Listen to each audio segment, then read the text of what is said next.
Here from New York, we're monitoring a bunch of events, several protest marches, the largest of which seems to be in Atlanta, peaceful gathering that the terminus of which for now is Olympic Centennial Park, where there's kind of a core of the event, but it's a hot afternoon, a bunch of people. Atlanta has some experience in this kind of thing, a bunch of people coming out to peacefully assemble. We should hasten to add, much as they did in Dallas, Texas last night. We've invited Reverend Al Sharpton to join us here in our studios in New York.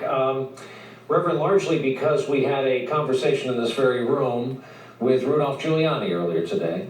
And respectfully, he said a lot of Rudolph Giuliani type things. I said to him that reasonable people with good hearts watch these social media videos that preceded this over this past week.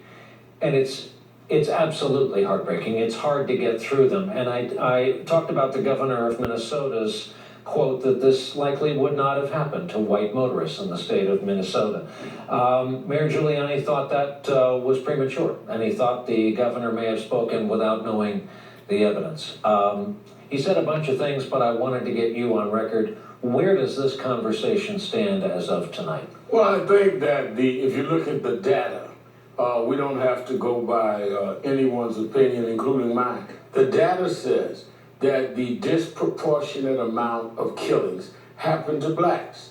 The data, this is Justice Department data, whether it was under the Bush administration or the Obama administration. The data said about stop and frisk, that they stopped blacks that walk more, they stopped blacks that are motorists more. And when we started the whole racial profiling question in the 90s and all, it was supported by data. So I think rather than our denying what has been established, how do we stop it and how do we give equal protection under the law? This is why we've had a vibrant protest movement. People are not hallucinating this. And I might add, these are multiracial gatherings. And I think that people need to understand that if you have a society where you're 13 to 15% of the population, but you're the majority of the people that are being killed by police under the same circumstances, because clearly Mr. Sterling was not the only one with a gun in Texas because it's a carry state, and you had a licensed gun in Minnesota, but you don't have the same kind of reaction with whites. How do we deal with that? How do we penalize police when they're wrong, just like citizens when they're wrong? That's how we come to try and resolve the situation rather than everyone go to their corner and find excuses for what's real. And what do we do about these two populations? Americans of color who fear that having a broken taillight can mark them for assassination, and Americans who wear a badge to work fearing that their occupation can mark them for assassination. I think first we need to understand the legitimacy of both concerns and stop being in denial that blacks are not just making this up, and there are policemen that are being killed.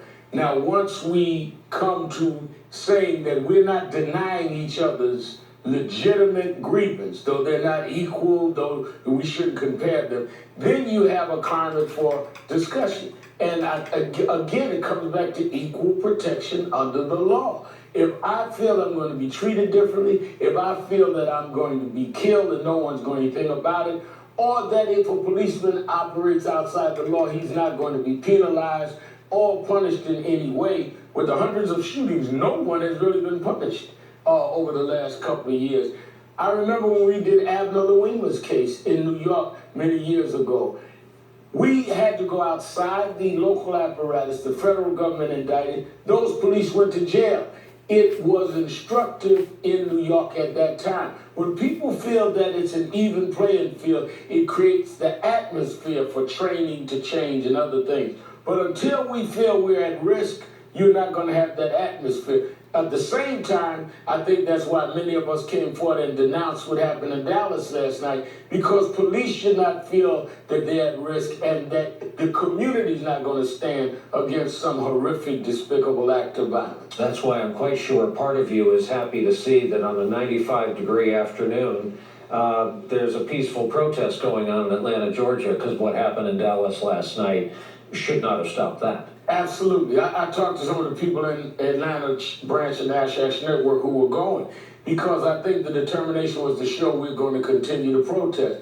The family in Baton Rouge had requested my coming down. We're going to do some things early next week, but they wanted to show respect for the family of these policemen that lost their life because they understand that pain. So I think at one level we must show respect and mourn the police deaths as we continue to mourn and raise for a question of justice for Sterling and for Castile. But at the other hand, we must show we're not going to have a non-violent, legitimate movement for justice, or in other areas, as we did in Orlando just a couple of weeks ago around gun control. These are as American as apple pie. America's supposed to embrace people's rights to stand up and advocate, which is why I don't understand people that act as though we should not expect that people should express themselves. We should all denounce violence, but express ourselves nonviolently. Did Governor Dayton of Minnesota get your attention when he went into detail about this case, when he called people's attention to the fact that there was no first aid rendered?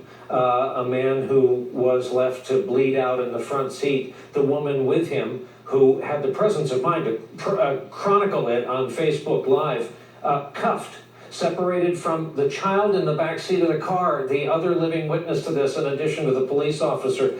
And incredible. You can't believe you're looking at a non-fiction event. Absolutely. It was very heartening to me to hear two governors finally say what many of us have been saying in the civil rights community for years, that there was a complete insensitivity, a complete not obeying what would be the guidelines, and it would not have happened had they been white. And when I say that I'm polarizing, he says it's accepted. But that's fine, I accept that that's my role. But I think it was heartening for many of us to see finally people say, now what are we going to do about it? Now how do we bridge the gap? How do we heal it? Because people are living under that this very moment, and we've got to change it. We have no choice. This is why we wanted to have you on, a necessary part of the conversation, part of this coverage we've been dealing with all day. We appreciate it. Good All right, to see you. Ryan. Thank you for stopping by. And again, there is a